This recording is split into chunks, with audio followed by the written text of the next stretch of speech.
এইটো শুনি যাওক জুবিন কোন হয় ভাই জুবিনৰ লিভাৰটো বেলেগ বেলেগ জেগাত আছে নেকি তেওঁৰ নিচিনা শিল্পী নহ'লেও চলিব আমি ক'ব খোজো ইংৰাজীত যদি কয় হু ইজ জুবিন মই কৈ দিলো জুবিন ঘেণ্টা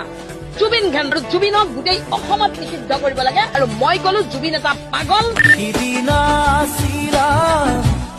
জুবিন দাৰ চিতা জ্বলা আগতে ইহঁতৰ চিতা জ্বলিব লাগে যোনে জুবিন দাক বেয়াকৈ কৈছে তেখেত অসমৰ বৈৰী হয়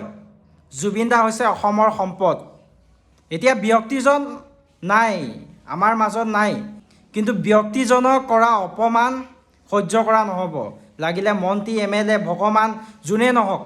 আমি বিচাৰ বিবেচনা নকৰোঁ য'ত আছে এওঁলোকক বিচাৰক মাৰিব লাগে কোনে ৰখাব আইন কানুনে এইবিলাক আমি মানিবলৈ নাই কিন্তু এখেতক যিটো অপমান কৰিছে এয়া বিচাৰ কৰিব লগা আছে আগতে কৰি থৈ গৈছিল ব্যক্তিকেইজন এতিয়াও আছে ক্ষমা খোজা নাই ক্ষমা খুজিব লাগিব ক্ষমা খুজিছে নাই খোজা বিচাৰ হ'ব লাগে শ্বেয়াৰ কৰক ভিডিঅ'